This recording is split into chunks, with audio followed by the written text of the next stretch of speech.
अब इसके साथ ही नाज़रीन आपको बताएं कि 1837 से कायम शुदा थाना सदर चूनिया की जिसकी इमारत और दीवारें जो हैं वो किसी वक्त भी गिर सकती हैं। अमला थाने को छोड़कर और नई बिल्डिंग में मुंतकिल हो गया है। सदर अंजुमन ताजरान सूफ़ी मोहम्मद हनीफ का कहना है कि थाने की बुनियादें काफ़ी खस्ता हाल हैं, जो कि किसी वक्त भी बड़े हादसे का शिकार हो सकती हैं। इसी हवाले से मज़ीद बता रहे हैं हमारे नुमाइंदे इरफान अशरफ बताइएगा।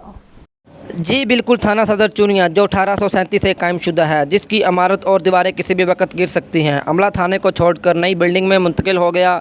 सदर अंजुमन ताजरान सूफ़ी मोहम्मद हनीफ और मकामी लोगों का कहना है थाना सदर चूनिया जो सदियों पहले का बना हुआ है, वक्त गुजरने के साथ साथ ये थाना अपनी पहचान और वजूद खो चुका है, जिसकी मजबूत तरीन बुनियादें उखड़ चुकी हैं, जिसको मिट्टी का ढेर बनने में ज़्यादा वक्त नहीं लगेगा।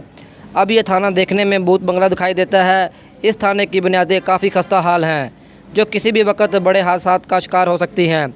इस हादसात के बचाव के लिए सदर अंजुमन ताजरान सूफ़ी मोहम्मद हनीफ, साबका कौंसलर मार मोहम्मद अरशाद, समाजी कारकुन मोहम्मद रमज़ान, शेख अब्दुर्रहमान, मोहम्मद असलम हीरा और मकामी लोगों की IG पंजाब, DPO कसूर और असिस्टेंट कमिश्नर चूनिया से दरख्वास्त है कि इस इमारत को पसेमार किया जाए ताकि अहले इलाका की जान व माल का तहफ़्फ़ुज़ हो सके और मकामी लोग नुकसानात से महफूज रहें।